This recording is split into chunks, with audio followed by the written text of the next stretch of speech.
Papa Dudut.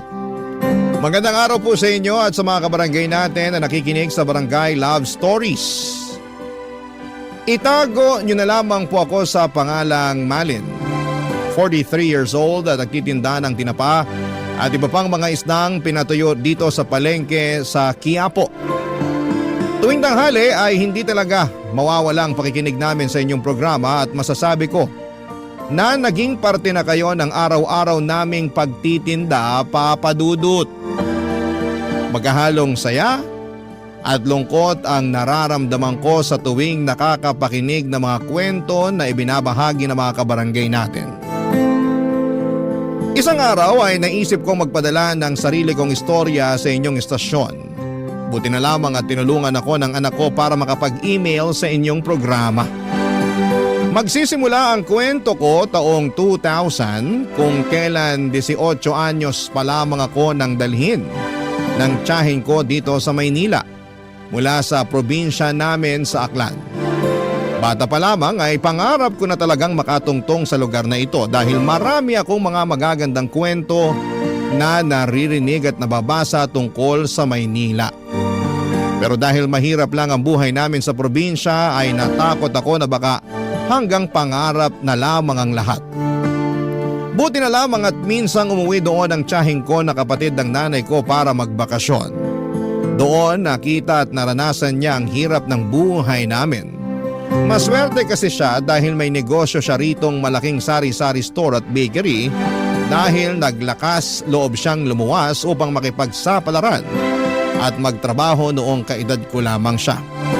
Dito na rin siya nakapag-asawa kaya hindi ko mapigilang humanga sa kanya, Papa Dudut. Tapos, inalok niya ako kung gusto ko raw bang sumama sa kanya sa Maynila para tumao sa tindahan niya at ang sweldo ko ay ang pagpapaaral niya sa akin sa kolehiyo. Siyempre hindi na ako tumanggi at agad kong sinunggaban ang opportunity na yon, Papa Dudut.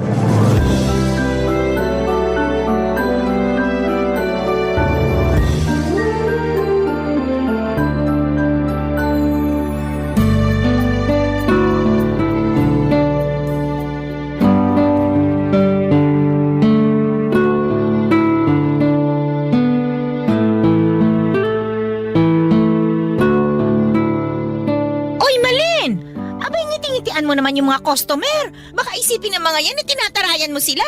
Hala, nginingitian ko naman po sila, Chang. Mabuti, pero kausapin mo pa rin. Para naman maging close mo. Mga suki ko na yan, mga yan eh. Dito lagi bumibili sa tindahan ko. Minsan nakikipagkwentuhan talaga yung mga yan. Oo nga po eh. Kaso hindi ko naman maintindihan yung iba nilang kwento. Basta na lang kasi sila nagsasalita tapos nagsasabi pa ng kung ano-ano. Abay, sakyan mo na lang. Ganun talaga yung iba eh. Baka walang kausap sa kanila. Kaya kung kani-kanino na lang nagkukwento. Pag nagkwento sa'yo, sagutin mo. Para lang kunwari nakikinig ka sa kanila. Aalis din naman yung mga yun. Sige po, susubukan ko na po na mas makinig sa kanila. Ganyan talaga. Bawal dito sa tindahan ko yung hiya-hiya. Hindi ko lang po kasi mapigilan. Pakiramdam ko kakainin ako ng buhay ng ibang customer. Lalo na yung mga lalaki. Ha? Bakit naman? Kasi po kung makatingin para akong hinuhubaran eh. Sobra ka naman sa hinuhubaran. Baka naninibago lang sa'yo kasi nga bagong salta ka dito eh. Kahit siguro ako yung customer na makakita sa'yo, titinan din naman kita mula ulo hanggang paa. Ganun po ba talaga yung mga taga Maynila? Ano bang pinagsasasabi mo dyan? Yung grabe makatingin. Ay, hindi ka ba nakikinig? Siyempre, naninibago sa'yo kaya ganun yun. Pag nasanay naman sila sa pagmumukha mo, hindi ka na nila papansinin. Pasensya na po kasi naninibago lang din ako. Ay, alam ko naman yon. Pero ang sabi ko nga sa'yo, bawal dito sa tindahan ko yung hiya-hiya. Hindi lang naman dito sa tindahan ko, no? Kundi sa buhay na rin. Alam mo ba, dumaan din naman ako sa edad mong yan nung araw. At aaminin ko ha, medyo mahihain din ako. Lalo na nung bagong salta lang ako rito sa Maynila. Pero sinantabi ko yung hiya na yon. Kinapalan ko yung mukha ko para makapaghanap ng matinong trabaho at kumita ng pera. Tapos, nilakasan ko lang din ang loob ko na talagang makipagsapalaran sa negosyo. Kaya nga naitayo ko tong tindahan at bakery ko eh. Mahirap po ba? Mahirap ang ano? Yung pinagdaanan nyo nung araw. Abay, oo naman. Sobrang hirap. Palagi nga akong umiiyak noon kasi May pagkabalat sibuyas ako. Lalo na pag pinagagalitan ako ng amo ko nung nagtatrabaho ako sa karinderya bilang dishwasher at servidora. Naku po, ang sama-sama ng loob ko talaga sa kanya. Pakiramdam ko, pinahihiya niya ako nun sa ibang mga customer namin. Pero napagtanto ko na pinangangaralan lang niya pala ako. Pinagsasabihan niya lang ako ng dapat at hindi ko mga dapat gawin para matuto ako. Aba, simula noon, tinandaan ko lahat ng mga sinabi niya at dinala ko yun sa puso ko hanggang ngayon. Ang galing nyo naman po. Abay, oo naman. Kasi nga, tinapangan ko. Tinatagan ko yung loob ko. May gusto kasi akong patunayan sa sarili ko noon. Ayokong umuwi sa probinsya natin ng talunan. Na walang napapala sa pagluwas ko rito sa Maynila nung araw. Kaya nga dapat ganun ka rin. Partida pa ha. Hindi pa ako nakapag-aral ng kolehiyo noon. Ikaw nga napakaswerte mo kasi pinag-aaral kita. Kaya nga po nagpapasalamat ako sa inyo ng husto. Wala nga naman yun. Sadyang naawa lang talaga ako sa nanay mo. Kasi nga, sobrang hirap ng buhay ninyo sa probinsya natin Nanay mo rin naman kasi ang may kasalanan. Hindi sumama sa akin dito nung araw at mas piniling manatili dun sa lugar natin. Kesyo, ayaw daw niya rito, magulo raw, at ayaw raw niyang iwan yung magulang namin. Yan, tinamang napala niya. Nakapag-asawa ng mahirap at nagtitinda na lang ng tinapa para mabuhay. Wala naman po sigurong masama sa pagtitinda ng tinapa. Marangal naman pong trabaho yun, Chang. Marangal nga, pero mababa ang kinikita. Maliit. Kaya kayo isang kahig, isang tuka Simula ngayon, dapat baguhin mo na yung pag-iisip mo. Dapat, kung magkakaroon ka ng ambisyon, abay taas-taasan mo na. Nagkakaintindihan ba tayo? Opo, naiintindihan ko po lahat ng mga sinabi nyo. Ay, mabuti naman. Ayoko sa lahat yung mahina ang kukote at saka mabagal umintindi. Ayusin mo ha. Binida pa naman sa akin ng nanay mo na matalino ka raw. Pangako po na aayusin ko na yung pagtatrabaho ko rito at saka yung pag-aaral ko po. Mabuti naman. Dapat lang. Wag na wag mong sasayangin ang oportunidad dahil minsan lang yan kung dumating sa buhay natin.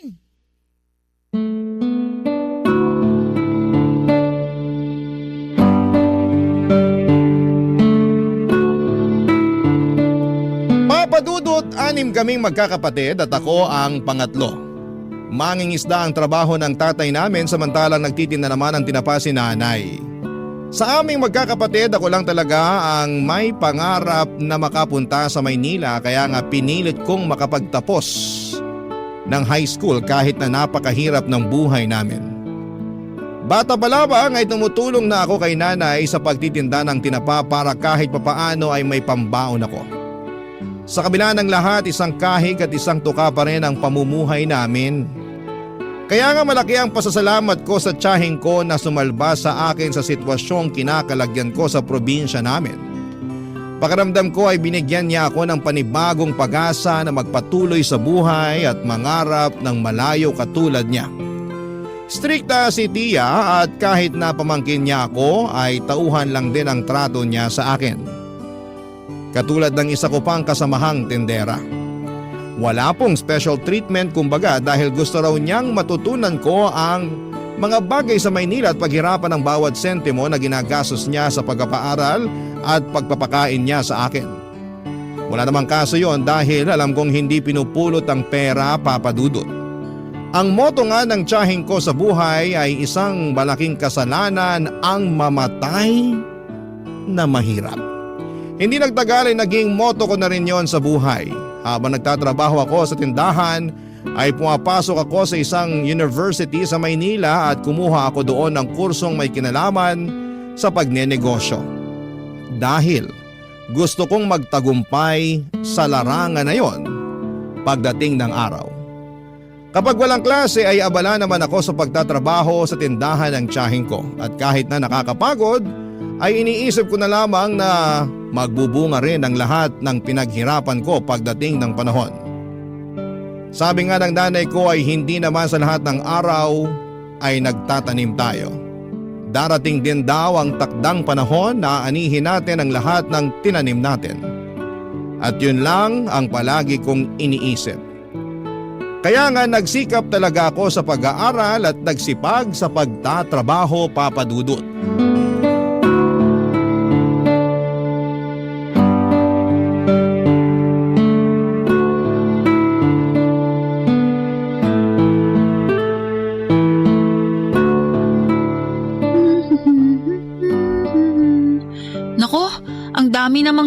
nakasiksik sa sulok ng mga upuan. Buti na lang naisipan kong magwalis. Kung hindi, baka makita pa to ni Chang. Anong makikita ni Mama? Butiki! Sa gwapo kong to? Mukha akong butiki sa'yo? Hindi ko naman sinasadya, Jordan. Nagulat lang kasi ako dahil nandyan ka pala. Akala ko nandun ka sa kwarto mo. Kanina yon. Nagutom ako kaya lumabas ako. Kukuha sana ako ng pagkain sa ref kaso nakita kitang nakatuwad dyan. Anong nakatuwad? Ay, mali. Sorry, hindi ka pala nakatuwad. Hindi naman talaga. Pero nakaano ka? Ano, yung pinapakita mo yung balakang mo. Tsaka… Wala akong pinapakita. Nagwawalis ako. Nagwawalis ka. Kitang-kita ko tuloy yung malaki mong balakang. Ha? Ang bastos mo naman? Di bastos yun, no? Pinupuri nga kita eh. Paanong pinupuri yun? Pinapansin mo yung balakang ko. Pansin na pansin naman kasi. Tsaka baka hindi ka lang sanay. Anong sinasabi mo hindi lang ako sanay? Na pinapansin yung balakang mo. Alam mo dito sa Maynila, normal na yung ganyan. Karamihan nga sa mga babae natutuwa kapag sinasabihan sila na medyo malaki yung balakang nila eh. Pati na yung puwetan nila at saka hinaharap. Tuwan-tuwa sila pagka napapansin yung mga yun. Dami kaya nangangarap ng ganyang katawan katulad sa'yo. Pasensya na pero hindi naman ako lumaki rito sa Maynila. Kaya hindi ako sanay na pinapansin yung katawan ko. Probinsyana ka nga pala kasi kaya hindi ka sanay. Wala naman sigurong masama sa pagiging probinsyana, di ba? Wala nga. Pero kung kumilos kasi kayo para kayong nasa panahon ng kopong-kopong. Masyado kayong konserbatibo na wala na sa lugar. Lahat na lang binibigyan nyo ng mali siya. Para sa kaalaman mo, hindi lahat ng nasa probinsya ay konserbatibo. At saka hindi kasalanan ng isang babae na maging konserbatibo siya. Ibig sabihin lang nun, may respeto siya sa sarili niya. Pag hindi ba konserbatibo, wala nang respeto sa sarili? Depende kung paano mo titignan. Pero sana marunong ka ring rumispeto sa iba. Depende yun sa tao kung rerespetuhin ko. Pero kung ikaw, wag na lang. At bakit naman? Bakit? Sino ka ba? Hindi ka nga taga rito eh. Papaalala ko lang sa'yo probinsyana ka na nakapunta rito sa Maynila kasi naawa sa'yo yung nanay ko. Kung di naman dahil sa kanya, kung di kanya dinala dito, sigurado ako na habang buhay kang mabubulok dun sa probinsya nyo. Sobra ka naman magsalita. Hindi ka ba tinuruan ng mabuting asal? Di kasi halata sa'yo eh. Wala ka bang naintindihan sa mga sinabi ko? Depende sa tao kung sino ang rerespetuhin ko.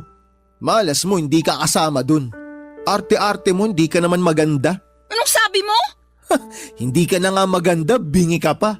Alam mo, buti na lang, makurbay ang balakang mo. Kaya pwede na rin. Anong pwede na rin? Napakabastos mo naman. Oy, kumalma ka nga.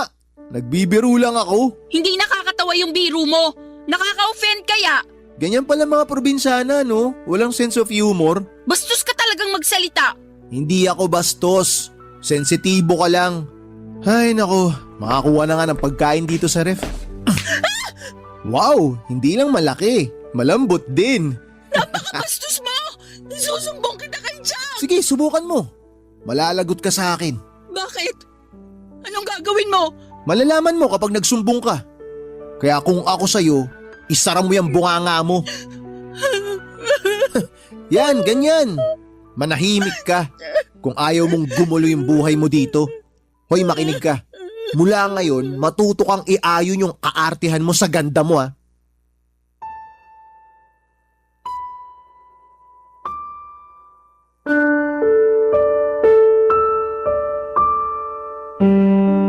Papadudot, may 2 anak na lalaki ang tiyahing ko at si Jordan ang panganay.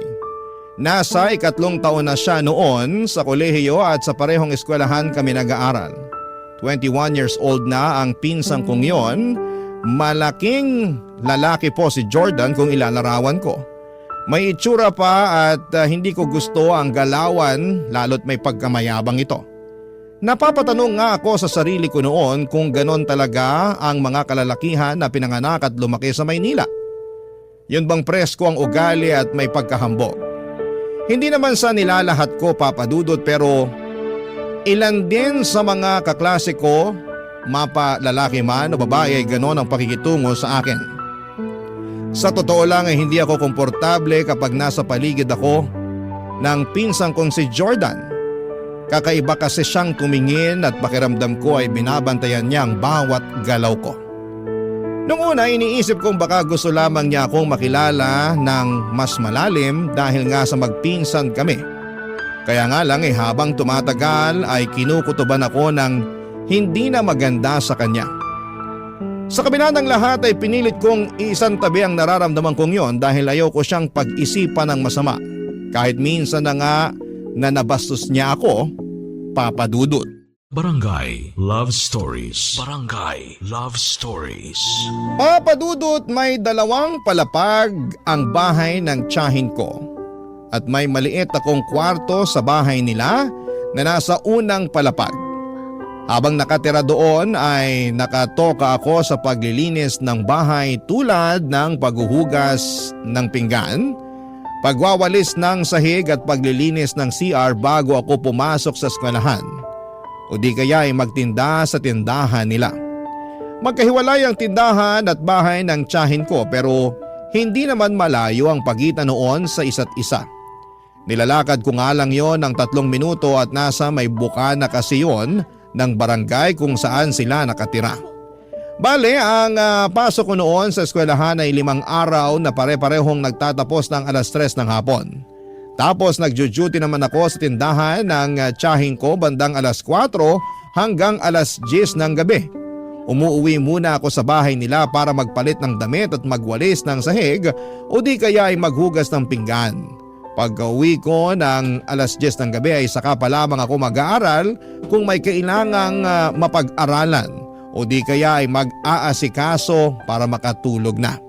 Kaya lang isang gabi ay may nangyari na hindi ko po lubos na inaasahan.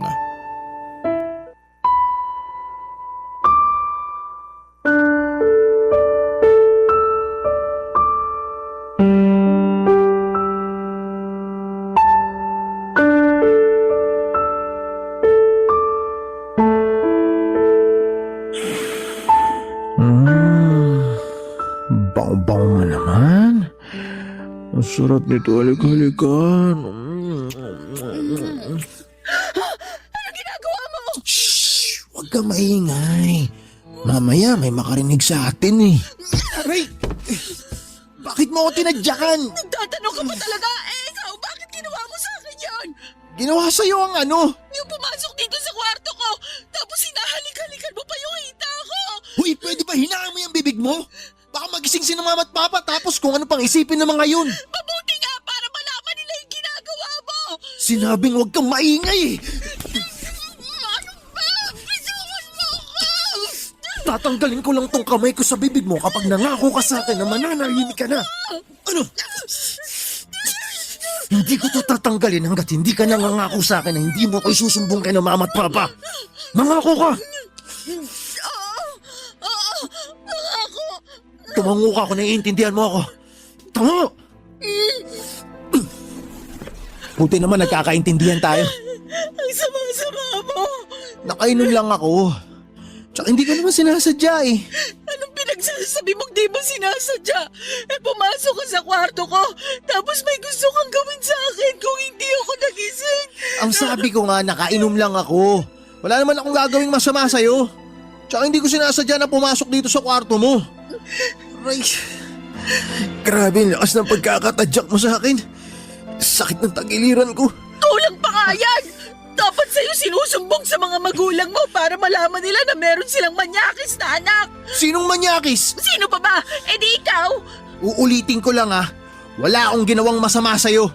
Tsaka ipapaalala ko lang na nasa bahay ka namin. Kung magsusumbong ka, sigurado ka bang maniniwala ang mga magulang ko sa'yo? Baka nakakalimutan mo kung sinong anak sa ating dalawa. Magsama-sama mo! Masama na kung masama, wala akong pakialam. Pag nagsumbong ka kay mama, gagawin ko lahat mapalayas ka lang dito sa bahay namin. Baka gusto mo bumalik sa probinsya nyo para magtinda ka na lang din ng tinapa kasama ng nanay mo. Siyempre hindi! Kaya nga ako sumama sa mama mo para magtrabaho rito kapalit ng pagpapaaral niya sa akin. Pero sana naman kahit probinsyana lang ako at mahirap lang ang buhay namin sa probinsya, matuto ka pa rin rumispeto. Hindi ka nga kasi karespe-respeto. Nakainom lang ako kaya dito ako pumasok sa kwarto mo. Kaya medyo hindi ako nakapag-isip ng matino. Ang bata mo pa, pwede ka na bang uminom at magpakalasing? Oo naman, matanda na ako. Pwede ko nang gawin kahit na anong gusto ko. Ayusin mo yung pagdadala ng alak. Hindi yung imbis na sa tiyan mapupunta ay umaakit sa ulo mo kaya apektadong pag-iisip mo. Manahimik ka na. Dami mong sinasabi. Totoo naman eh. Ay, pupunta na nga ako sa kwarto ko. Wala naman ako mapapala sa'yo. Umalis ka na at huwag ka nang babalik. Bakit naman ako babalik? Taas naman ang tingin mo sa sarili mo. Kala mo maganda ka? Pangit mo, tanga. Alis na sabi! Oo, eto na, alis na. Masyado ka namang atat. Eto, lalabas na nga oh. Sa susunod, maglalak ka na ng kwarto mo ah. Bida-bida ka rin eh. Baka mamaya, sinadya mo lang talaga na hindi ilak tong pinto para may makapasok dito sa kwarto mo. Anong pinagsasabi mo? Nakalimutan ko lang ilak yung pinto ko pero hindi ibig sabihin basta-basta mo na lang akong papasukin dito. Kasalanan mo naman pala eh.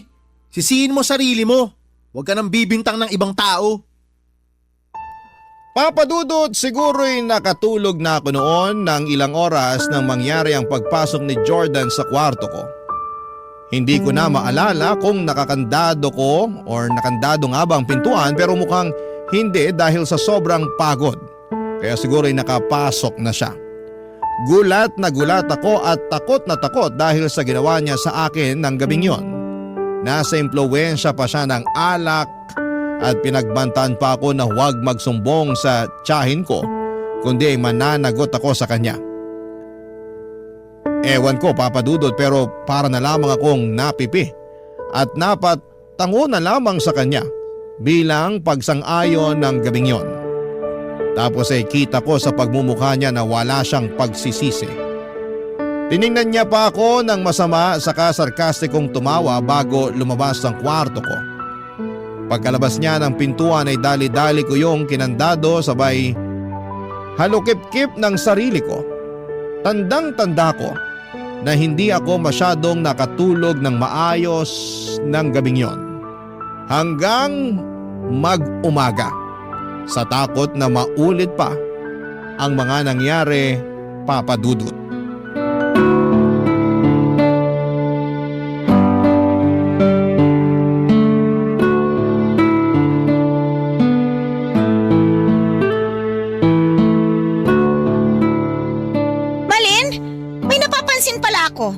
Ano po yun? Magkaaway ba kayo ni Jordan ko? Po? Ay nako, ang bingi-bingi mo namang bata ka.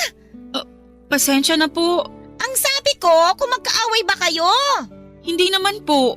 Bakit po? Hindi ko kasi kayo nakikitang nagpapansinan eh.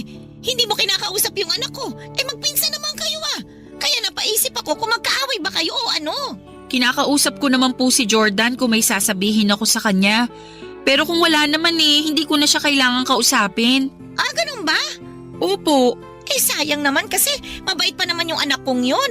Alam mo ba, paborito ko yan kaysa dun sa kapatid niya eh. Pero pareho ko naman silang mahal dahil mga anak ko sila. Kaya lang, natatangi talaga yung si Jordan.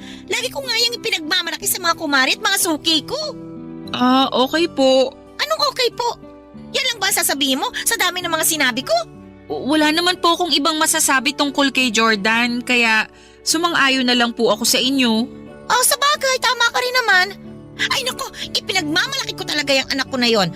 Napakasipag sa pag-aaral, mabait, simula pagkabata, masunurin yan, at saka marunong rumispeto. Ano ba yung binubuntong-buntong hininga mo dyan? Naiinis ka ba? Sorry po, hindi ko lang napigilan. Bakit ka naiinis? Kanino? Sa akin ka ba naiinis? Ha? Opo, kasi kung makapagsalita kayo, kung makapagsabi kayo ng mabait at marunong rumispeto yung anak nyo, parang kilalang-kilala nyo na siya. Ha? Anong sabi mo? Kung alam nyo lang sana yung ginawa ng magaling yung anak, baka magbago yung tingin nyo sa kanya. Bakit? Ano bang ginawa ng anak ko? Tsaka kanino? Sa'yo? Opo. Teka, bakit ka ba umiiyak dyan? Ano bang ginawa sa'yo ni Jordan? Binastos niya ako nung bagong dating pa lang ako rito. Tapos nung nakaraang gabi lang pumasok siya sa kwarto ko para pagsamantalaan. Bakit niyo po ako sinampal? Kasi kasi pinagbibintangan mo yung anak ko eh. Hindi ko po pinagbibintangan si Jordan.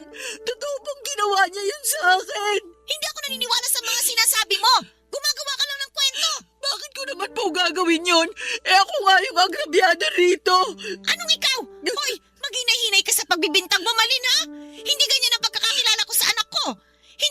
nakikinig sa mga sinabi ko? Mabait si Jordan! Marunong siyang rumispeto! Akala nyo lang yon, pero may tinatagong kabanya-kanyong anak nyo. Pag hindi ka tumigil, malalayasin kita sa pamamahay ko! Ako na nga po yung naagrabyado. Ako pa yung palalayasin nyo. Malamang! Alam nga naman yung anak ko. Anak ko yun! Ikaw ay pamangkin ko lang! Kaya anumang oras, pwede kitang pauwiin sa probinsya natin! Please po, huwag niyo akong pauwiin sa amin sa probinsya. Ayoko po doon. Oh, ayaw mo pala pero bakit ganyan ang ugali mo? Kami na nga nagpatira sa'yo rito. Sinisiraan mo pa yung anak ko. Abay, napakawalang utang na loob mo naman. Hindi ko po sinisiraan ang anak niyo. Maninirang puri yan. Tsaka, wala ka namang ebidensya eh. Sigurado ako na napanaginipan mo lang yon. Ganyan din ako nung kaedad mo. Madalas akong bangungutin. Tapos akala ko nangyari talaga sa akin sa tunay na buhay. Pero panaginip lang pala ang lahat. Hindi po yun panaginip. Alam ko po. Sigurado po ako. Panaginip lang yon. Baka masyado ka lang pagod. Nung natulog ka, kaya na naginip ka ng masama. At saka, akala mo ba, hindi ko napapansin yung pagiging lutang mo? Po? Ano naman pong kinalaman nun? Malaki. Kasi nakikita ko na napakabagal mo mag-isip. Kapag may mga customer tayo, hindi mo kaagad naaasikaso kasi nakatulala ka lang dyan. Siguro nga dahil puyat ka. Ayusin mo kasi yung tulog mo. Papa Dudut, hindi ko na napigilan ang bibig kong makapagsabi ng totoo para kontrahin ang mga sinabi ng tiyahing ko tungkol sa anak niya. Alam kong nangako ako sa pinsang ko na mananahimik pero sa tuwing nakikita ko siya sa bahay, ng tiyahin ko ay bumabalik yung mga kasalanan niya sa akin. Bukod doon ay mukha rin naman siyang hindi nagsisisi. Kaya nga hanggat maaari ay ginagawa ko ang lahat ng paraan para lamang hindi magkaroon ng interaksyon sa kanya. Pero imposible naman yon dahil nakatira kami sa isang bubong, kaya nga alam kong mapapansin ang tiyahing ko na iniiwasan ko si Jordan. At dahil tinanong na niya kung bakit ay nasabi ko na nga ang kadahilanan. Pero laking gulat ko nang magalit sa akin ang tiyahin ko. Tinawag niya akong sinungaling at inakusahang gumagawa ng kwento. Kaya naman nasaktan ako ng husto, Papa Dudut. Mas masakit pa yung naramdaman ko sa kaloob-looban ko kesa sa sampal na ibinigay niya sa akin, Papa Dudut. Barangay Love Stories. Barangay Love Stories. Papa Dudut, dahil sa mga nangyari ay nagbago na lang bigla ang pakikitungo sa akin ng tiyahin ko. Akala ko nga ay papalayasin na niya ako sa kanila pero hindi naman pala. Pinag-aral pa rin niya ako at nagtatrabaho pa rin ako sa tindahan niya. Pero lalo niya akong trinato na parang hindi na niya ako kaano-ano, kaya naman labis akong nalungkot, Papa Dudut. Inisip ko pa nga na sana nananahimik na lamang ako at pinalagpas ang ginawang kabastusan ng aking pinsan at sana hindi ko na lang sinabi sa tiyahin ko. Mabilis na lumipas ang 4 na taon nang makapagtapos na ako sa kolehiyo. Plano ko na noong maghanap ng ibang trabaho para makaipon ng pera at makabukod na pero hindi naging ganon kadali ang pakikipagsapalaran ko. Sa paghahanap ng mapapasukan kaya sa bahay pa rin ang tiyahin ko ako umuwi. Tumutulong pa rin ako sa tindahan niya nang walang bayad. Hindi na sa bahay nila nakatira si Jordan matapos nitong makipag-live-in sa girlfriend nito 1 taon pagka-graduate niya sa college. Kaya nga aminado ako na nakahinga ko ng maluwag dahil hindi ko nakasama sa iisang bubong ang manyakis kong pinsan. Isang araw ay nag-decide ang tiyahin ko kasama ang tiyo ko at anak nilang bunso na umuwi ng probinsya ng kanyang asawa sa Samar dahil meron daw emergency doon.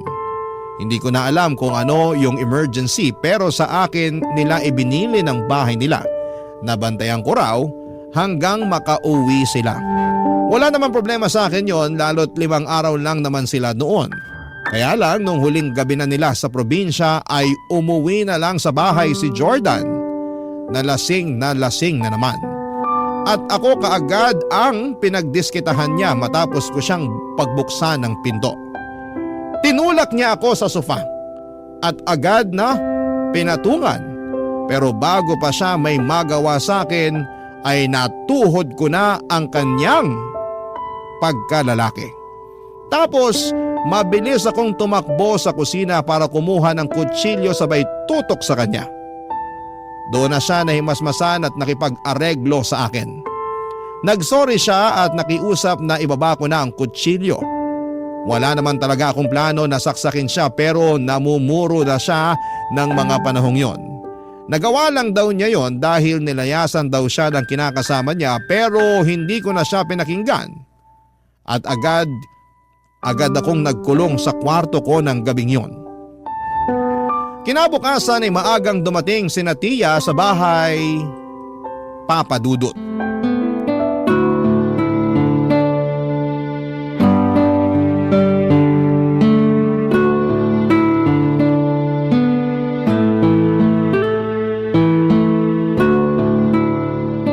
Grabe ma, sobrang namiss ko po tong luto nyo.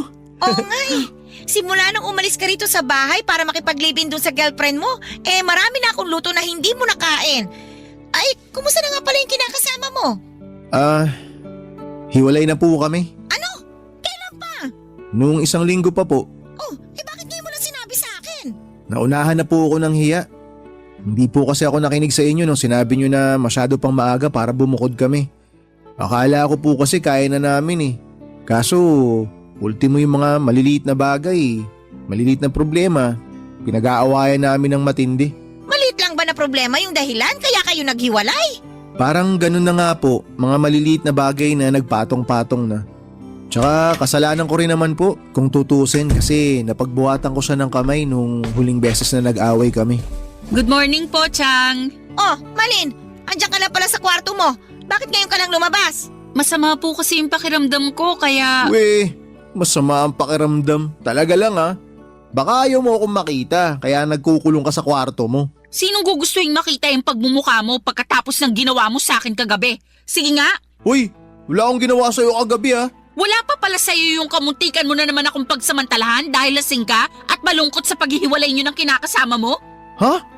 Saan naman ang galing yan? Teka nga, Malin, ano ba yung pinagsasasabi mo dyan? Yang magaling yung anak ang tanongin ninyo kung anong ginawa niya sa akin nung bigla na lang siyang umuwi rito sa bahay niyo kagabi. Anong ginawa mo kay Malin? Wala akong ginagawa sa kanya ma. Oh, wala naman daw pala eh. Siyempre yun po talagang sasabihin niya. Kasi sino ba namang tao ang gumawa ng mali na aamin sa kasalanang nagawa niya? Wala naman po, diba? Alam mo ikaw, maghinay-hinay ka sa pagbibintang mo sa anak ko ha? Pag hindi ako talaga nakapagtimpi, baka masampal na naman kita. Huwag niyo naman po sanang kampihan yung anak niyo, Chang. Natural, anak ko to eh. Malamang kakampihan ko siya. Kahit na gumawa siya ng mali, ikakampihan niyo pa rin dahil anak niyo? Ganun po ba yon? Hoy, wala akong ginawang mali sa'yo. Masyado kang imbento. Ikaw ang sinungaling! Ang kapal ng mukha mong walang yaka. Ma, huwag ka maniwala sa babaeng yan. Sinisiraan niya lang ako sa inyo. Bakit ko naman gagawin yun? Anong mapapala ko? Alam ko na gusto mong gawin. Kinukuha mo loob ng mama ko kasi sip-sip ka. Tumigil na nga kayo, pwede ba? Naiingayan na ako sa inyo eh. Tsaka, mahiya naman kayo sa mga natutulog sa itaas. Paano na lang pag binaba tayo rito ng tatay mo? Ha, Jordan? At magtanong kung bakit tayo nagsisigawan dito. Sige nga! Bakit po ako tinatanong nyo? Bakit di nyo pagsabihan niyang si Malin? Kaya nga! O ikaw namang babae ka. Ano ba talagang problema mo, ha? Bakit ba lagi mo nalang pinagbibintangan itong anak ko? Hindi po ako nang bibintang. Totoo po yung sinasabi ko. Siyempre hindi deny ni Jordan yun. Wala akong i-deny kasi wala namang kailangang i-deny. Wala akong ginawang masama sa'yo. Maraming beses mo na akong ginawa ng masama. Pinsan mo pa naman ako, pero hindi mo na ako nirespeto. Hoy! Maghinay-hinay ka sa pagsasalita ng ganyan sa anak ko, ha? Baka nakakalimutan mo kung sino ka lang sa pamamahay na ito. Hindi ko po nakakalimutan at nagpapasalamat po ako kasi pinatira niyo ako rito sa bahay niyo at pinag-aral. Pero pakiramdam ko hindi na po ako ligtas dito kasama yung anak niyo. O, anong gusto mong gawin ko? Kung uuwi na ulit dito si Jordan at dito na siya titira, ano nga namang siya mag-adjust sa'yo? Kung ganyan lang din pala na may issue ka dito sa anak ko, bakit hindi na lang ikaw lumayas? Total, tapos na naman kitang pag-aralin eh. Kaya bahala ka na sa buhay mo. O ngayon, para malinaw sa ating dalawa, simula sa araw na ito, pinalalayas na kita dito sa bahay ko. Papa Dudut, wala na akong nagawa para baguhin ang isip ni Tia nang palayasin niya ako sa pamamahay nila. Umiyak na lamang ako at tinitigan ang masama ang pinsang kong si Jordan bago sila tinalikuran para mag-impake ng gamit at damit ko. May sinabi pa ang tiyahin ko tungkol sa pagiging walang utang na loob ko, pero hindi ko na siya masyadong pinakinggan. Dali-dali akong umalis sa bahay nila kahit na wala pa akong kain at ligo ng mga panahong yon. Sa totoo lang ay gustong-gusto kong magsumbong sa pulis, pero natakot ako sa pwedeng gawin sa akin ng tiyahin ko.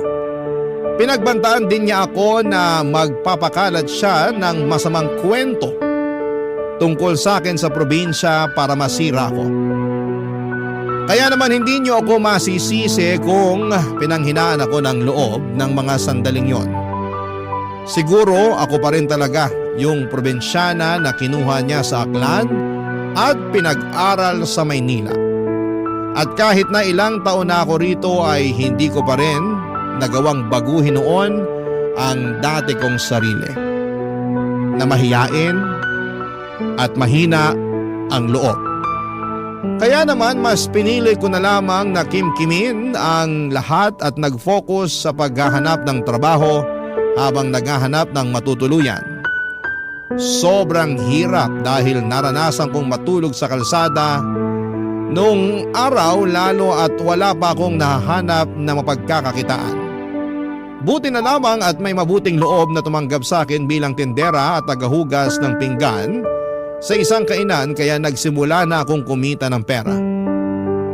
Gustong-gusto ko nang umuwi noon sa Aklan. Pero ayaw ko pa rin naman dahil wala pa ako kaya nag-ipon na lamang ako ng pera para may panggastos ako, Papa Dudut. Mabilis na lumipas ang 9 na taon na kapag-asawa na ako rito at nagkaanak. Tapos ay nakarating na lang sa kaalaman ko na namatay na pala ang pinsang kong si Jordan matapos masangkot sa isang aksidente sa motor. Dahil awang-awa ako noon sa tiyahin ko ay pinuntahan ko siya sa bahay nila dahil gusto kong makiramay sa kanya, kaya lang ay hindi na pala ako welcome doon, Papa Dudut.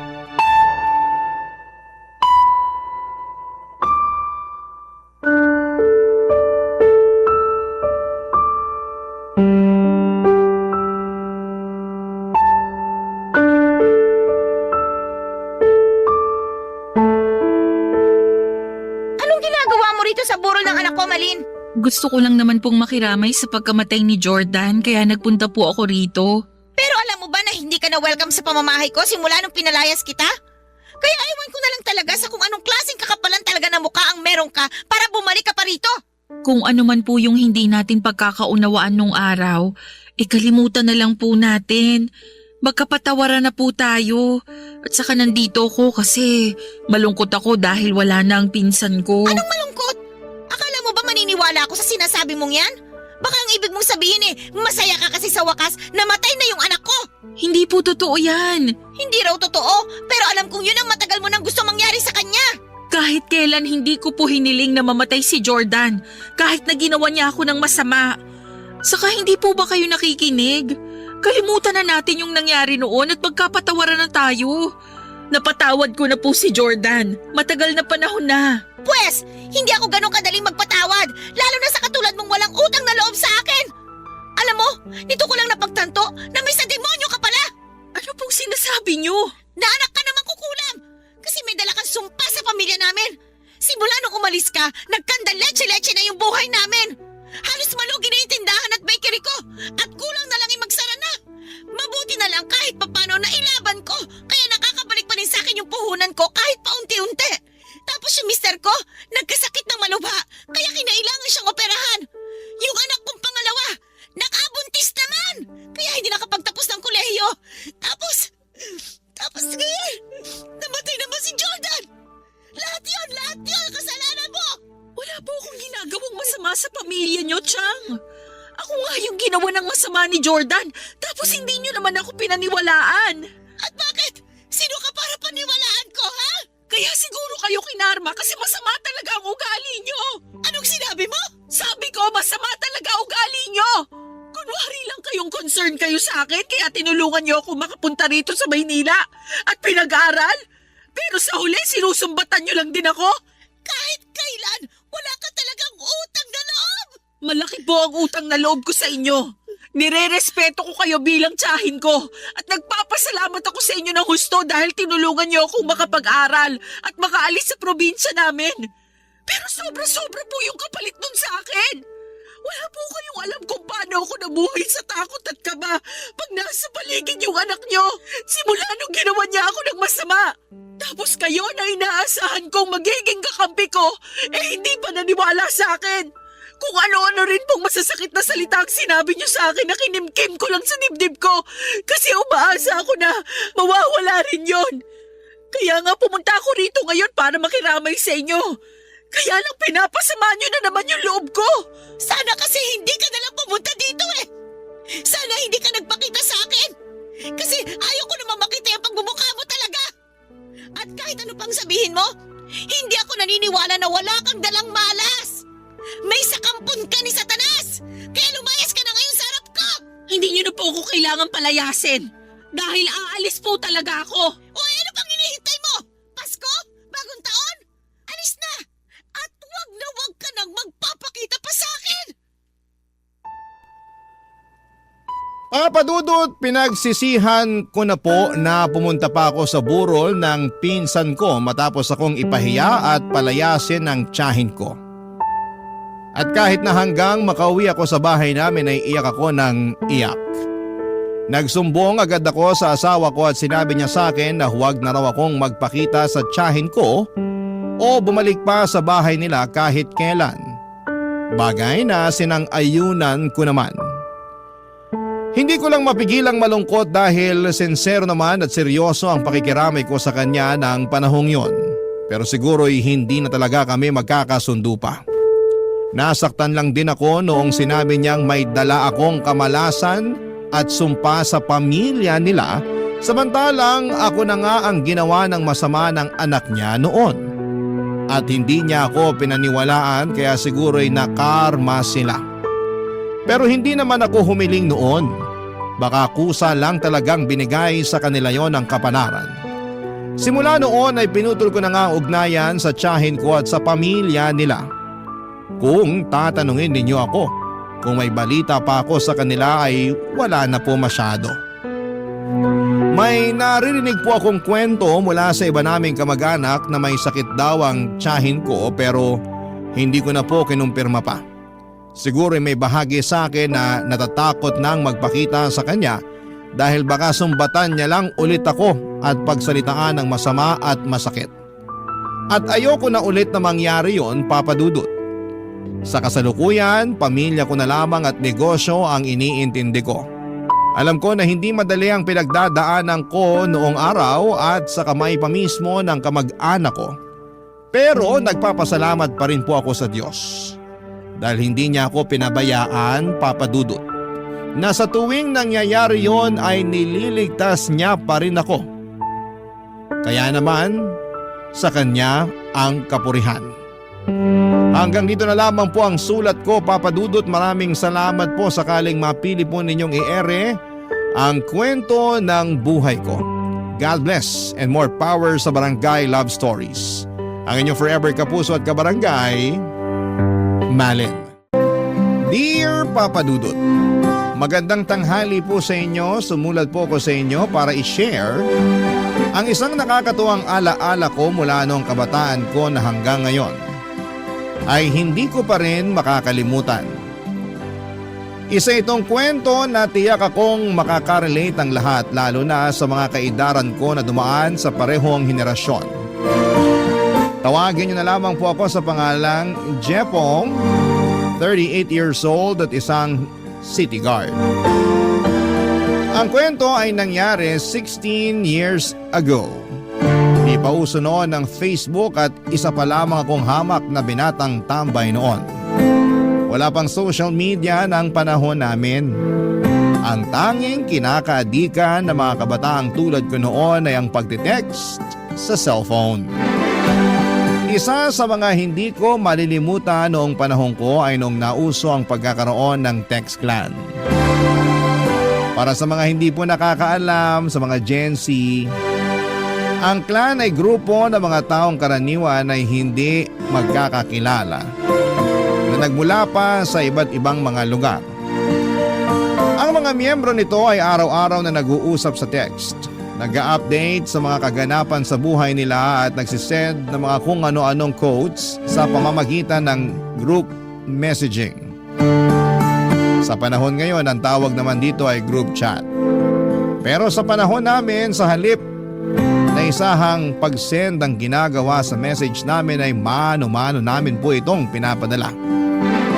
Kung nakaregister ka naman sa Anlitext na promo, ay maaari mo itong isend to all sa lahat ng miyembro ng inyong clan. Ang tawag namin doon ay GM o yung group message papadudot.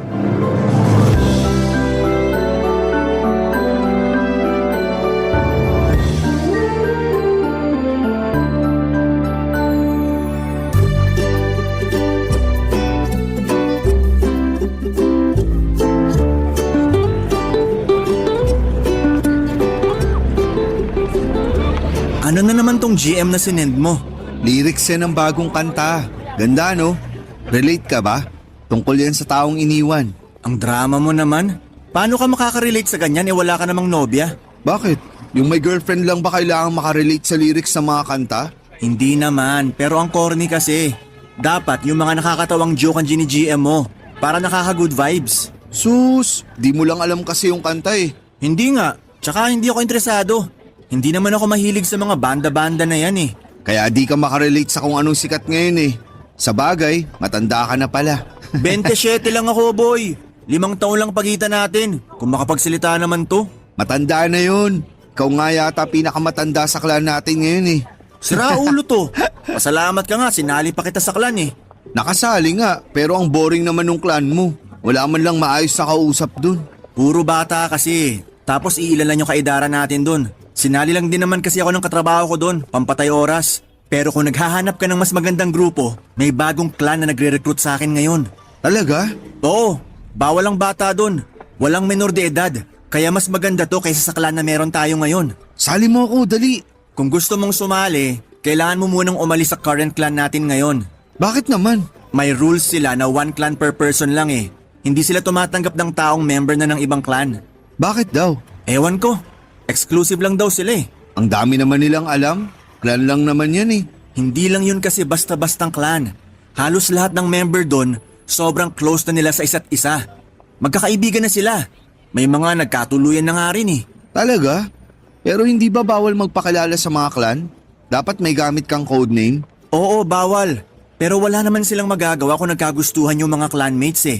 Tsaka hindi na nila malalaman kung may mga nakikita mang clan members. Hindi rin maiiwasan yon kasi may mga nagaganap namang grand eyeball. Marami bang babae doon? Marami. Isa tong clan na to sa pinakasikat na clan ngayon. Daming ang sumasali eh, kaya pili lang talaga yung kinukuha nila. Tsaka may limit lang ata yung bilang ng members. Paano ba makasali? Kailangan may kakilala kang member. Yung katrabaho ko, member ngayon dun. Pwedeng-pwede niya tayong ipasok kung sakali. Sali tayo. Alis na tayo sa clan natin ngayon. Puro coach lang naman nare-receive kong text sa kanila eh. Sige, sasabihan ko yung katrabaho ko. Baka sakaling dito na ako makahanap ng girlfriend. Malay mo. Balita ko, madalas silang nag-grand eyeball eh. At ang sabi, marami raw magagandang babae sa clan nila. Gusto ko yan. Para makakilala naman tayo ng bagong kaibigan. Teka lang, itatext ko na yung katrabaho ko. Nag-send yun nung nakaraan ng form na kailangang sagutan eh. Teka, kailangan pa bang magbigay ng personal information? Oo, pero yung mga admin lang naman na makakaalam ng impormasyon na ibibigay mo. Bawal pa rin magpakilala. Pero dapat alam ng mga admin yung totoong pagkakakilanlan mo. Para kung sakaling may masamang mangyari o kung may gawin kang hindi maganda, madali ka lang nilang matuntun. Nakakatakot naman pala yung clan na yan. Nakakatakot kung may plano kang gumawa ng masama. Pero kung ang hanap mo lang naman ay kaibigan o girlfriend, mag-i-enjoy ka rito. Yun ang sabi ng katrabaho ko. Hindi ko pa naman nararanasan kaya hindi ko pa masasabi kung totoo yung mga yun. Hindi ka ba sasali? Sasali ako kung sasali ka. Oo, sasali ako. O sige, paalam na lang muna tayo sa clan natin bago tayo sumali sa bago para matanggap tayo agad.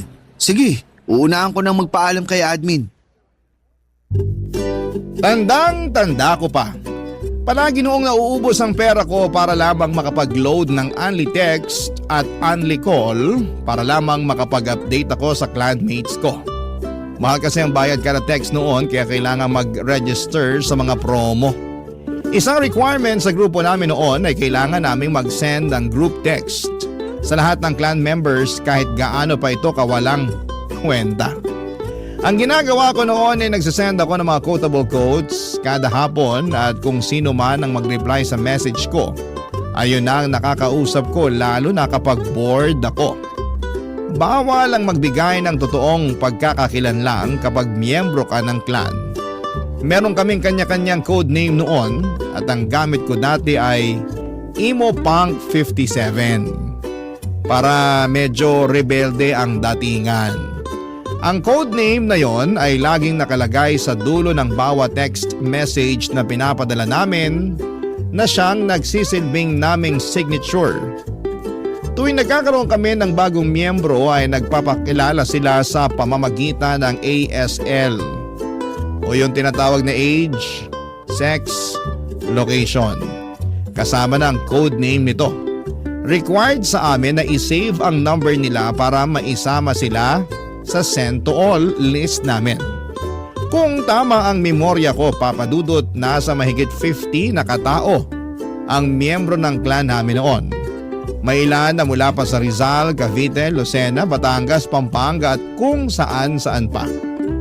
Isa sa mga miyembro nito na hindi ko makakalimutan ay si Lady Maldita na naging textmate ko noong panahong yon, papadudot.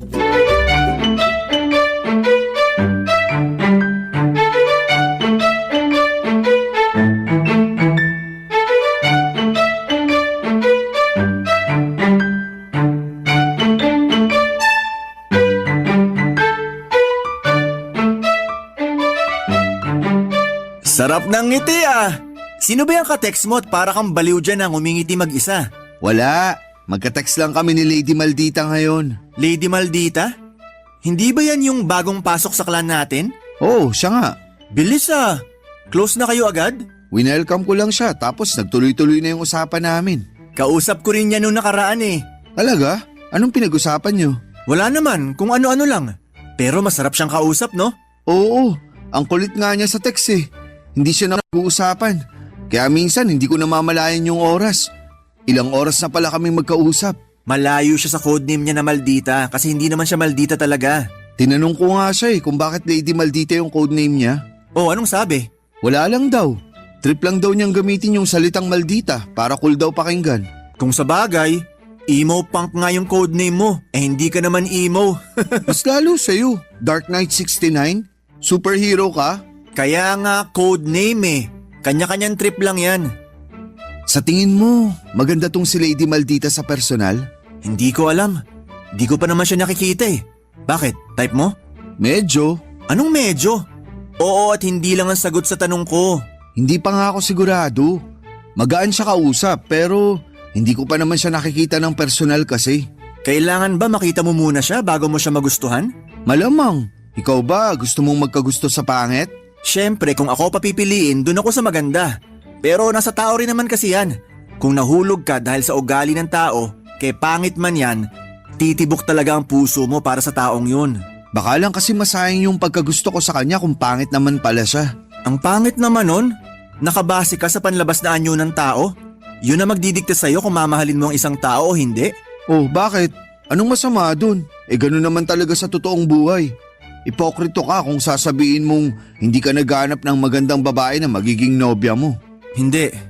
Hindi ako ganung tao. Mas gugustuhin ko na lang yung babaeng totoong mahal ako at mahal ko kaysa sa taong gusto ko lang kasi maganda siya. Napakabuti mo namang nilalang. Wala akong magagawa kung yun ang gusto mo. Basta ako, alam ko kung anong gusto ko. Bata ka pa nga talaga kung mag-isip. Matanda ka na kasi. Sira ulo. Paano kung pangit si Lady Maldita? Sa akin na lang siya? Bakit? Type mo rin si Lady Maldita? Bakit naman hindi? Katulad ng sinabi mo, magaan siya kausap. Totoo yun. Parang may tinatago siyang talino kasi may sense of humor din siya. Hindi siya boring. Di natin masabi. Baka magustuhan ko rin siya. Loko ka, aagawin mo pa siya sa akin. Bakit? Sa'yo ba siya para maagaw ko? Magkausap lang naman kayo ah. Tsaka ikaw mismo nagsabi na hindi ka pa sigurado kung magugustuhan mo siya kasi hindi mo pa naman nakikita yung mukha niya. Kahit na, ako nauna sa kanya. Bakit? May pila ba? Hindi to first come first serve. Kung sino magustuhan niya, yun ang panalo. Nakikipagkompetensya ka ba sa akin? Bakit? Takot ka? Ba't naman ako matatakot sa'yo? Di hamak naman na mas lamang ako sa'yo. Yun naman pala eh. Eh di may the best man win na lang. Ako na yun. Huwag ka nang mag-aksaya ng oras. Huwag ka masyadong pakampante. Magugulat ka na lang ako na pala yung pinili. Nek-nek mo. Taas ang tingin mo sa sarili mo eh. Hanggang ngayon wala ka pang nobya. Malay natin si Lady Maldita na yun. Sa akin mapupunta si Lady Maldita. Sisiguraduhin ko yun. Tingnan na lang natin kung kanino siya mauuwi. Simula noon ay gabi-gabi na kaming magka-text ni Lady Maldita. Mula raw siya sa Santa Rosa, Laguna at mas matanda siya ng 2 taon kesa sa akin. Nagtatrabaho siya sa isang kumpanya na hindi niya pinangalanan. No boyfriend since birth daw siya at first time lang na sumali sa clan. After siyang makatanggap ng imbitasyon mula sa isang unknown number. Masayang kausap sa text si Lady Maldita, Papa Dudut.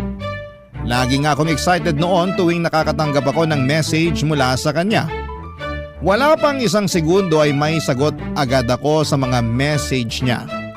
Noong araw, lagi akong nakakatanggap ng love quotes mula sa kanya. Yun ang dahilan kung bakit ko naisip na baka may gusto siya sa akin. Ang pag-uusap naming dalawa ni Lady Maldita sa mga sumunod na linggo ay mas lumalim pa hanggang sa nawala na sa isip namin noon ang pagkakaroon namin ng clan. Binaliwala namin ng rule na bawal magbigay ng personal information sa isa't isa. Nagpakilala ako kay Lady Maldita at doon ko na rin nalaman na ang totoo niyang pangalan ay Almira. Tumagal pa ng 1 buwan ang pag-uusap naming dalawa, Papa Dudut. May ilang pagkakataon na gusto ko siyang tawagan para sana mas maging maayos ang kwentuhan namin dahil minsan ay nakakatamad ding mag-text. Pero kada tumatawag ako ay hindi ito sinasagot ni Almira. Mahiyain daw kasi siya at tuwing may kausap siya sa telepono ay nabablanko ang utak niya. Mas gusto raw niya ang text para may oras siyang makapag-isip sa mga i-reply niya. Hindi nga naglaon, Papa Dudut, ay sinubukan kong ligawan si Almira dahil alam kong noong time na yon ay interesado rin sa kanya si Ronnie. At ayokong maagawan ako sa pagkakataong ito, Papa Dudut. Barangay Love Stories. Barangay Love Stories. Papa Dudut, hindi ko po alam kung papaano ang panliligaw na ginawa ni Ronnie kay Almira pero sa aming dalawa ako ang nagwagi. Papa Dudut, dahil ako ang sinagot niya sa aming dalawa. Naging girlfriend ko siya kahit na hindi namin alam ang itsura ng bawat isa. Yun ang naging thrill ng relasyon naming dalawa at yun din siguro ang naging dahilan kung bakit nagtagal kami. Mas na-excite kaming dalawa dahil may kanya-kanya kaming bersyon na ini-imagine namin para sa bawat isa. Si Almira ang naging laman ng buhay ko sa mga sumunod na buwan. Sa kanya umikot ang mundo ko dahil siya lang ang nakakaintindi sa mga problemang pinagdaraanan ko. Tuwing magkausap kami noon, pakiramdam ko ay may sarili kaming mundo malayo sa mga tao. Malayo sa mga problema. Inggit na inggit nga sa akin noon si Ronnie dahil ako ang nagwagi sa puso ni Almira. Hindi nga nagtagal ay dumating din ang pinakaabangan kong araw, nag-set ng grand eyeball ang clan namin. Noong nalaman ni Almira ang tungkol sa grand eyeball ay nag-alangan siya. Matagal bago ko napapayag si Almira na sumama sa eyeball na yon. Ginawa ko ang lahat para lamang mapa-oo siya. Lahat ng rason niya para hindi makapunta ay hinanapan ko pa ng solusyon. Willing pa nga ako magbayad noon ng pamasahe nito at tutulugan para lamang makadalo siya. Sa huli ay napilit ko siyang sumama para makapagkita na kami. matapos ang napakahabang panahon ng pagchat-chat at pagte-text naming dalawa.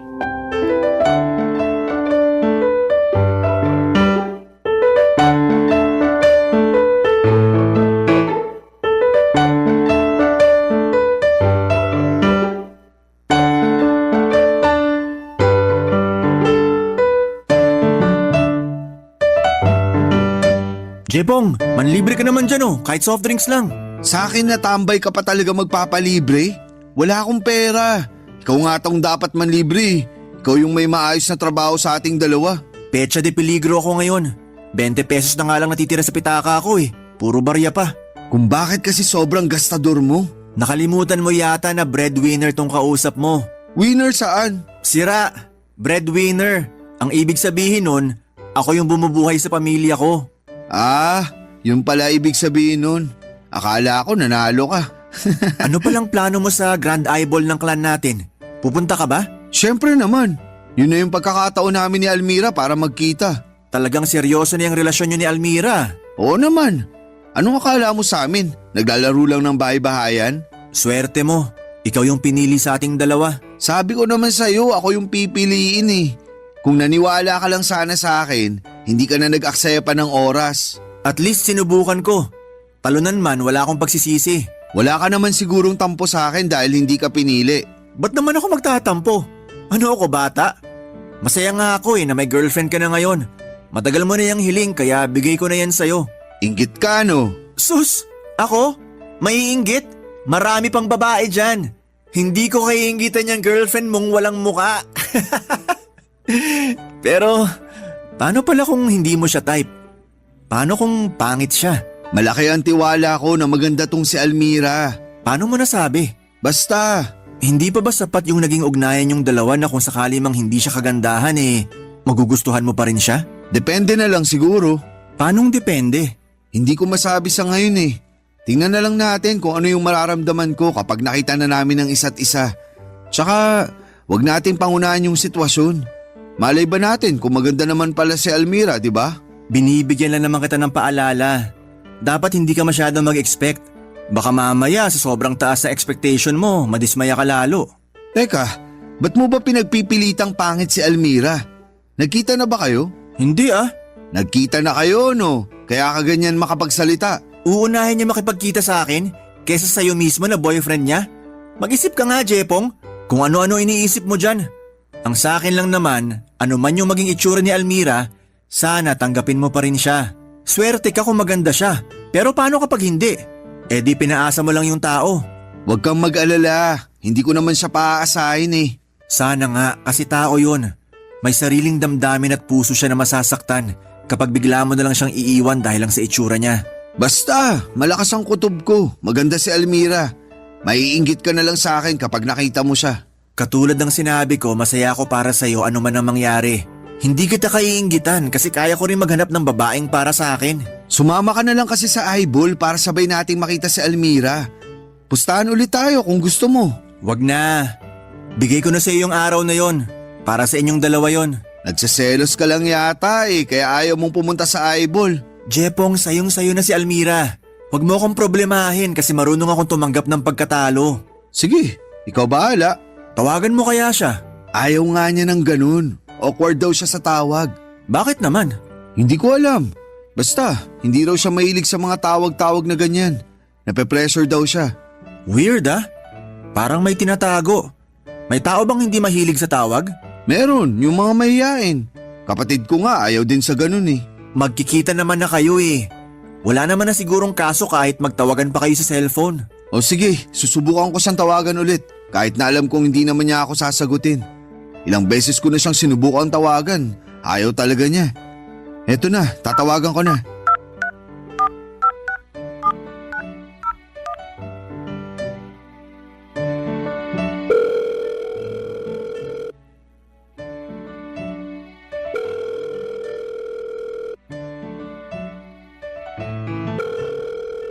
Mukhang ayaw nga talaga. Hello? Sumagot siya! Hello? Almira? Sandali lang Hanap lang ako ng pwesto. Ronnie, sumagot siya! Parang naka-jackpot sa loto ah. Sige na, mag-usap na kayo. Maiwan muna kita, usap lang kami.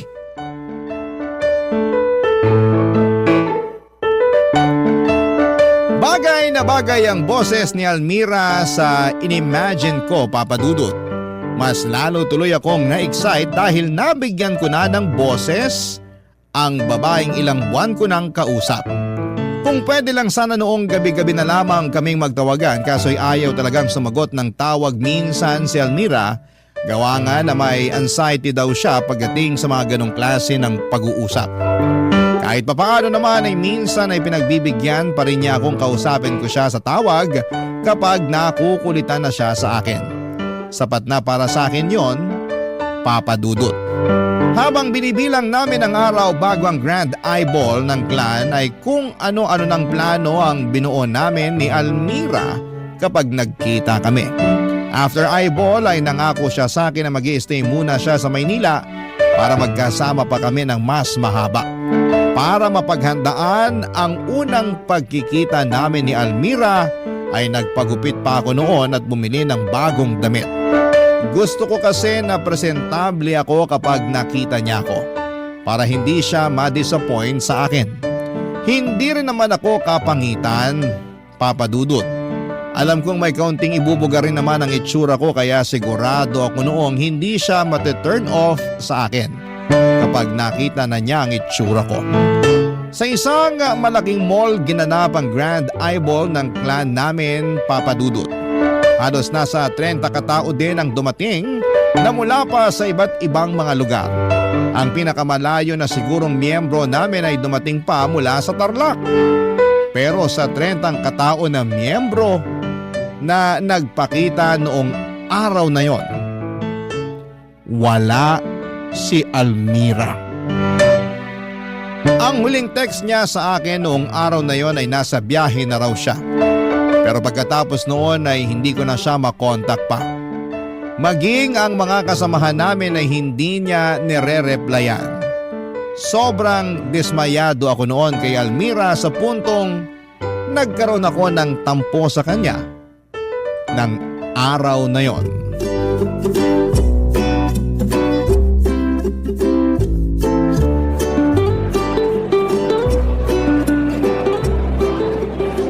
Saya pala ng mga ganong Grand Eyeball, no? Akala ko boring eh, kaya hindi ako interesado nung una. Mabuti na lang pala, last minute nagbago yung isip ko at sumama ako sa'yo. Wag mo muna akong kausapin. Bad trip ako ngayon. Oh, ano nangyari? Bakit ka naman bad trip? Hindi ako sinipot ni Almira. Ha? Hindi siya dumating?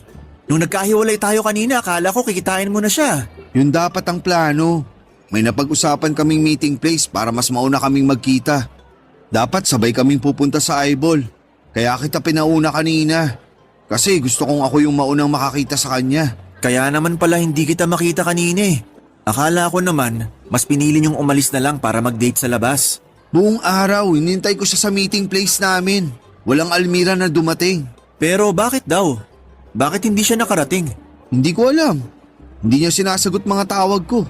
Hindi siya nagre-reply sa mga text ko. Hindi kaya may nangyari sa kanya habang papunta dito? Ang sabihin mo, iniindyan niya ako. Pero bakit ka naman i-Indianin nun? Eh ang tagal niyo ng plinanat ng pagkikita niyo. Yun ang palaisipan sa akin hanggang ngayon. Kaya nga ako nababanas eh. Baka naman hindi pa siya ready. O kaya naunahan siya ng hiya kaya hindi na siya tumuloy.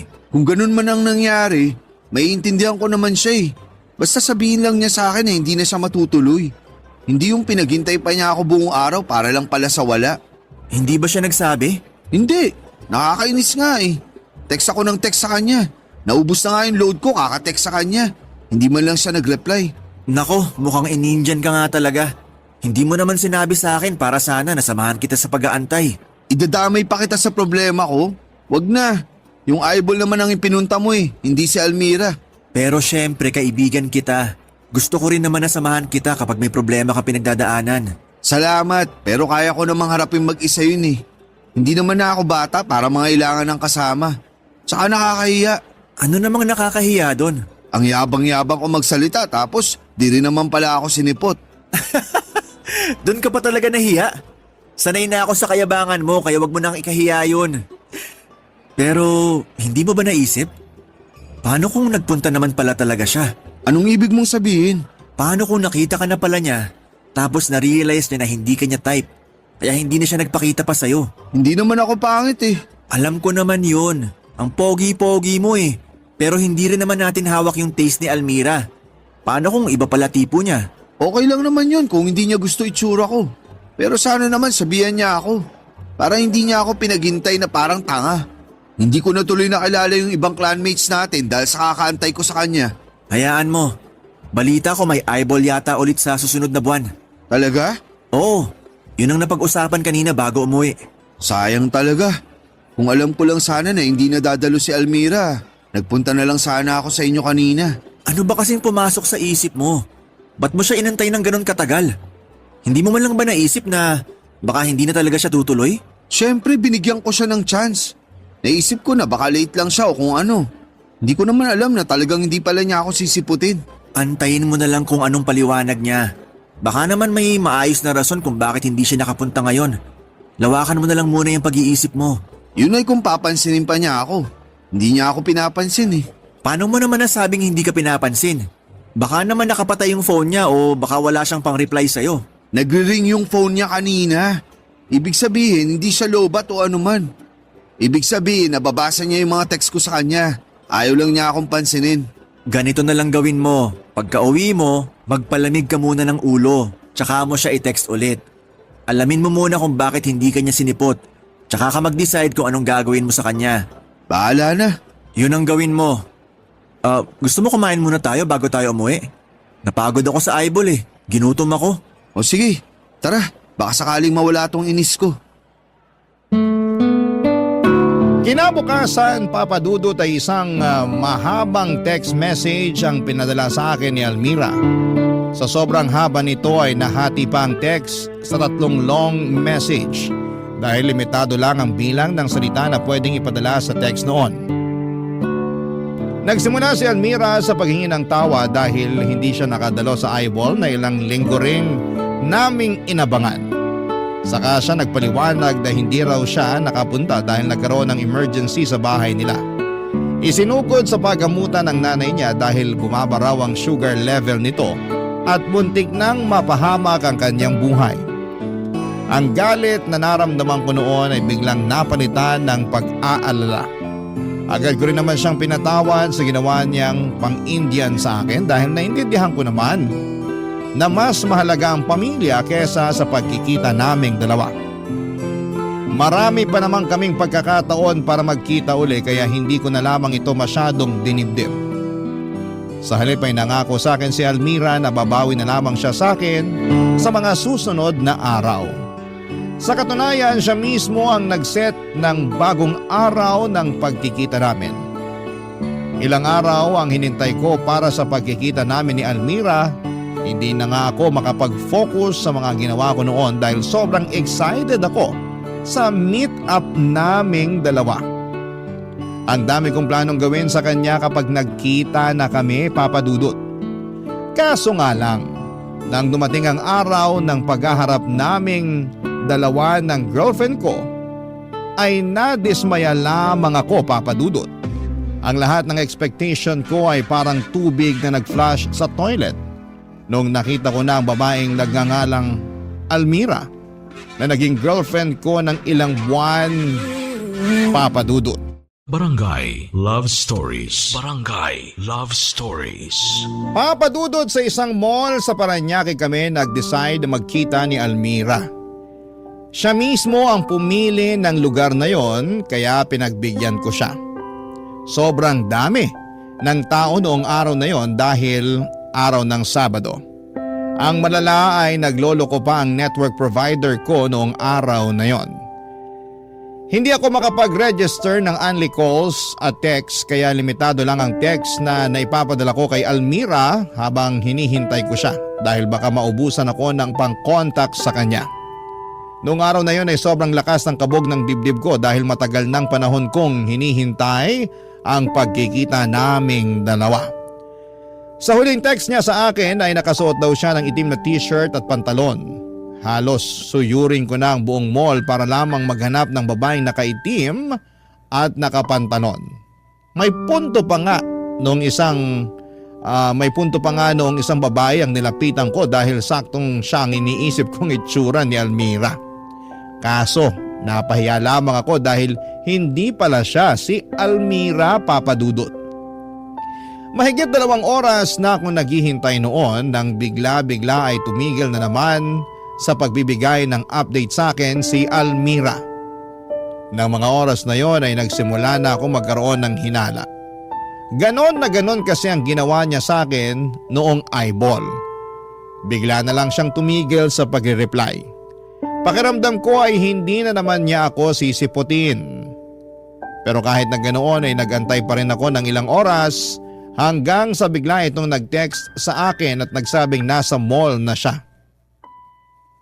Papa Dudut, biglang bumilis ang tibok ng puso ko. Habang excited na hinahanap si Almira, ay biglang dumating si Ronnie at mas nauna kong nakita kesa kay Almira, Papa Dudut.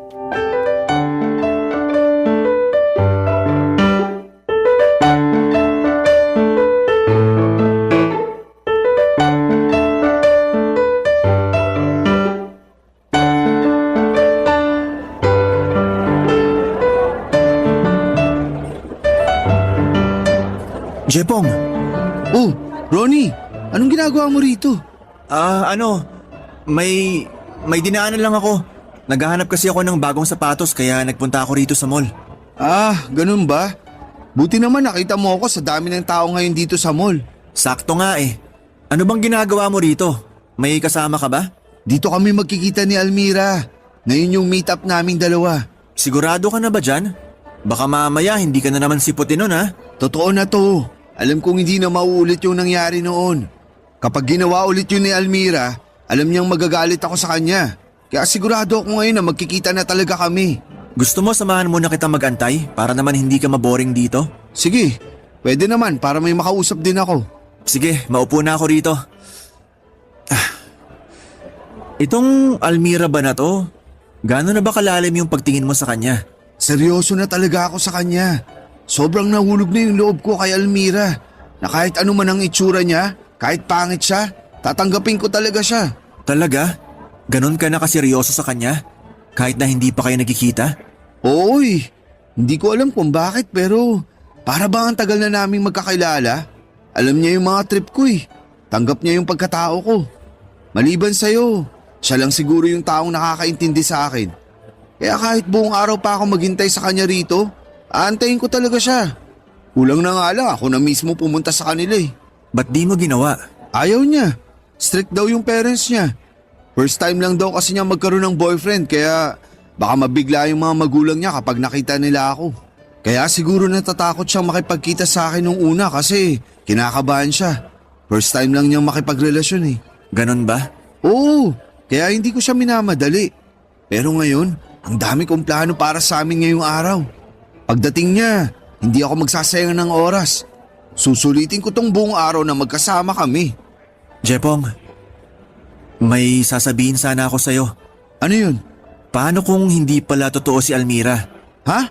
Anong hindi totoo? Ano yun? Multo siya, ganon? Sorry. Oh, bakit ka naman nagsusorry sa akin? May nagawa ka bang kasalanan? Huwag ka sanang magagalit sa akin pero Pero ano? Ano yun? yung kausap mong Almira, ako yun. Ha? Paano ikaw yun? Okay ka lang? Anong tinira mo ngayon? May 2 akong SIM card. Yung isa, yun ang gamit kong pang text sa'yo bilang Almira. Teka lang. Sinasabi mo na ikaw si Almira? Ikaw yung ka-text ko? Ibig mo sabihin, wala talagang Almira? Oo, ganun na nga. Sorry, alam kong mali yung ginawa ko pero… Seryoso ka ba? Ikaw yung kausap ko ng ilang buwan? Ikaw yung nakaka-text ko gabi-gabi na pinagsasabihan ko ng mga sikreto ko? Ako nga, pasensya ka na kung… Anong trip mo? Bakit mo ginawa yun sa akin? Gusto ko lang naman na mas makilala pa kita eh. Makilala? Matagal na tayong magkaibigan. Ano pang gusto mong malaman sa akin? Tsaka bakit kailangan mo pang magpanggap na babae para lang kilalanin ako? Gusto mo akong kilalanin tapos solokohin mo ako? Ano yun? Hindi ko naman kasi alam na mauuwi yun sa ganito kaseryosong sitwasyon eh. Hindi ko naman alam na mahuhulog ka sa ka-text mo lang. Ginawa mo akong tanga. Anong klaseng kaibigan ka? Inuto mo ako na may kausap akong Almira, tapos ngayon ka lang magsasabi ng totoo? Langya, ilang buwan yun, Ronnie? Ilang buwan mo akong ginagago? Masaya ka ba sa ginawa mo? Masaya ka ba na para akong asong nauulol sa taong gawa-gawa mo lang pala? Siyempre hindi. Pero bakit mo ginawa yun? Hindi ko maintindihan. Hindi talaga. Bakit kailangan mo pang magpanggap? Bakit kailangan mo pa akong gawing tanga? Walang sense eh. Para saan yung ginawa mong yun? Sorry talaga. Ang galing mo, grabe. Best actress kang ugok ka. Nung tinawagan ko si Almira, sino yung babaeng nakausap ko sa cellphone? Katrabaho ko yun. Kinakonsyaba ko siya na sagutin yung tawag mo kung sakaling tawagan mo si Almira. Iniwan ko sa kanya yung SIM card na gamit ko. At naganap ka pa talaga ng kasabwat sa panluloko niyo sa akin? Galing! Asalamat ka, kaibigan pa rin ang turing ko sa'yo ngayon. Kung hindi, kanina ko pa nasapak yung pagmumukha mo. Jepong! Antanan mo ako, buwisit ka. Makalis na nga. Huwag mong ipapakita yung pagmumukha mo sa akin. Bubugbugin talaga kita kapag nakita ulit kita. Jepong, sandali lang! Hindi ko alam kung bakit nagawa sa akin ni Ronnie ang bagay na yon. Okay lang sana kung isang araw lang ang tinagal ng panlolokong yon, pero ilang buwan siyang nagpanggap na si Almira para lang gawin akong tanga. Pinaasa niya ako. Pinaibig niya ako sa isang taong hindi naman pala totoo. Sobrang galit ang naramdaman ko kay Ronnie ng panahong yon. Ilang araw ko siyang hindi pinansin kahit makailang beses niya akong tinext at tinatawagan. Sinubukan din niya akong puntahan sa bahay pero ayaw ko siyang harapin dahil baka kung ano pa ang magawa ko dahil sa sobrang galit ko sa kanya. Pakiramdam ko noon ay para kong bata na pinaikot lamang ni Ronnie. Hindi ko maisip kung anong klaseng trip ang gusto niyang gawin at kung ano man ang rason niya ay hindi yon nakakatuwa. Dahil sa nangyari ay umalis ako sa clan namin at dinilit ko na lahat ng contact ng clanmates ko na nakasave sa cellphone ko para matahimik ito mula sa kakatunog. Nakatulong ang ginawa kong yon para makalimot ako sa ginawang panloloko sa akin ni Ronnie. Nakakainis mang isipin, Papa Dudut, na sobrang dali kong nahulog sa ganong klaseng panloloko. Kung iisipin, ilang beses na akong hindi sinipot noon ni Almira, ayaw din niyang tinatawagan ko siya. Doon pa lang dapat ay nagkaroon na ako ng hinala. Pero dahil sa pag-ibig ay nabulag ako. Kaya madaling nauto ang puso ko. Pagkalipas ng ilang linggo ay hindi namin pagkikita at pag-uusap ni Ronnie ay nagpumilit siya pumunta sa bahay para personal na humingi ng tawad. Pero nung hindi ko siya kinita ay naghintay siya sa labas ng bahay hanggang sa nakakita siya ng pagkakataon na makausap ako ng masinsinan. Kahit ayaw ko ay hinarap ko siya para malaman ang sagot kung bakit niya nagawa sa akin yon. At nagulat ako sa revelasyong kanyang ginawa, Papa Dudut.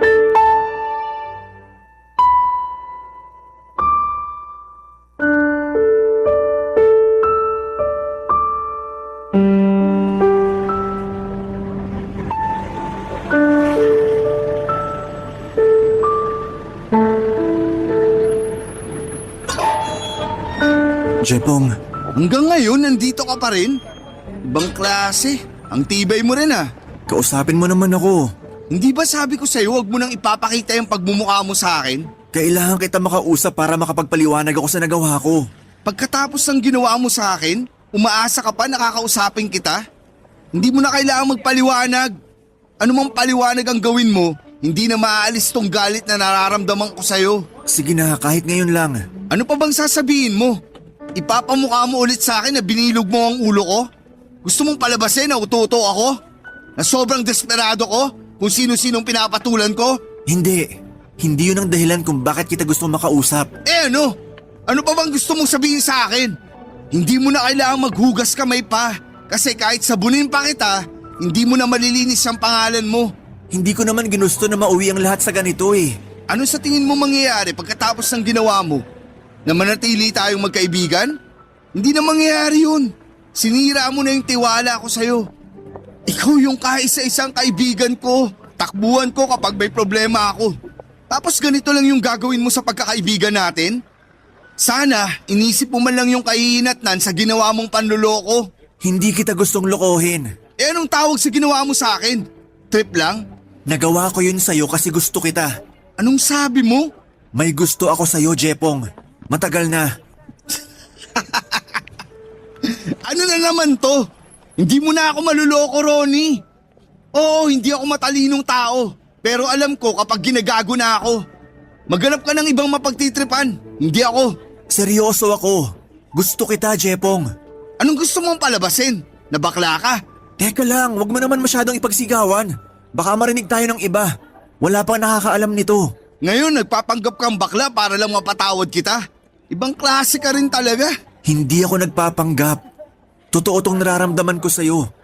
May gusto ako sa'yo, Jepong. Noon pa man, nung unang araw pa lang tayong nagkakilala, crush na kita. May iya ka nga sa pinagsasasabi mo. Nakakadiri ka.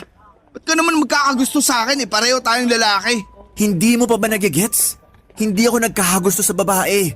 Lalaki ang gusto ko. So bakla ka nga. Oo. Hindi ko yun maamin-amin sa'yo kasi baka hindi mo ako matanggap kaya ang ginawa ko, nagpanggap ako bilang babaeng textmate mo para mas makilala pa kita. Para masabi ko sa'yo kung ano yung totoong nararamdaman ko. Straight ako. Hindi ako pumapatol sa lalaki. Hilabutan ka nga sa mga pinagsasasabi mo. Hindi ako magkakagusto sa'yo, Ronnie. At kahit magpanggap ka man na babae, hindi ako papatol sa tulad mo. Nakakahiya ka. Oo, alam ko. Pasensya ka na sa nagawa ko.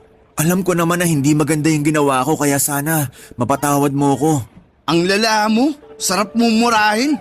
Sige, murahin mo ako kung yun ang gusto mo. Basta mapatawad mo lang ako. Marami akong gustong gawin sa'yo, pero hindi kasama doon ang patawarin ka. Siguro darating din yung araw na mapapatawad kita. Pero huwag ka nang umasang makakalimutan ko yung ginawa mo sa akin. Pinahiya mo ko. Habang buhay na yun nakatatak sa utak ko. Okay lang yun. Kahit hindi mo ako mapatawad, gusto ko pa rin mag-sorry sa ginawa ko. Sana balang araw, bumalik tayo sa dati. Sana dumating yung araw na makalimutan na lang natin yung nangyari. Hindi na tayo babalik sa dati. Nagbago na yung pagtingin ko sa'yo. Wala na akong tiwala sa tulad mo.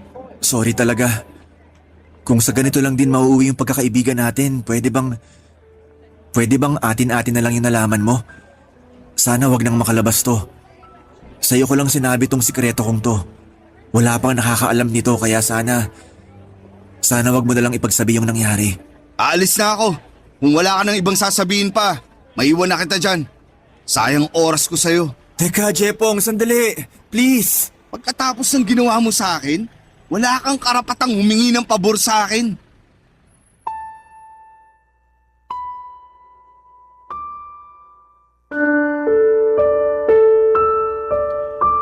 Aaminin ko, Papa Dudut, na tinayuan ako ng balahibo sa mga sinabi sa akin ni Ronnie. Sa tagal ng pagkakaibigan naming dalawa ay hindi ko naisip na meron para siyang lihim na pagtingin para sa akin. Hindi ako bakla at kailanman tanging kaibigan lang ang tingin ko sa kanya. Hindi ako nagkaroon ng interest o anumang pagtingin para sa kanya. Dahil sa mga sinabi niya ay nilayo ko na lamang ang sarili ko sa kanya, Papa Dudut. Doon din ay tinapos ko na ang pagkakaibigan namin ni Ronnie dahil hindi na ako komportableng makasama siya. Lalo na't alam ko na kung ano ang totoong pagtingin niya para sa akin. Alam ko pong hindi maganda ang ginawa kong yon pero bata lang ako noon at hindi pa malawak ang pag-iisip. Ang masaklap ay may nagawa pa akong kasalanan sa kanya dahil sa halip na isekreto ko ang mga nalaman ko kay Ronnie ay pinagkalat ko pa ito. Hindi lang sa amin kundi pati na rin sa mga kakilala namin. Nagalit sa akin si Ronnie sa ginawa ko at naiintindihan ko kung bakit. Simula noon ay nagiwasan na kaming dalawa hanggang sa nawala na ako ng balita sa kanya. Ni hindi ko man lang nabalitaan na lumapit na pala siya noon or lumipat na siya noon ng tirahan dahil sa kahihiyan. Hindi ko alam kung hanggang ngayon ay kinakasuklaman pa rin ako ni Ronnie dahil sa mga ginawa ko. Pero kung ano man ang nagawa niya sa akin noon ay matagal ko na siyang napatawad. Paminsan-minsan ay nanunumbalik lang sa alaala ko ang kwentong ito dahil napapaisip ako kung kumusta na nga ba si Ronnie, ang dati kong kaibigan na itinuring kong para ng kapatid. Kung sakali mang mapakinggan ni Ronnie ang kwento kong ito, naway sana'y nasa mabuti siyang kalagayan ngayon at masaya na sa sarili niyang buhay. Dito na po nagtatapos ang kwento ko at maraming salamat po sa inyo. More blessings po sa inyong programa at pa-shoutout na rin po sa mga dati kong clanmates noong 2009. Ang inyong forever kapuso at kabarangay, Jepong aka Emo Punk 57.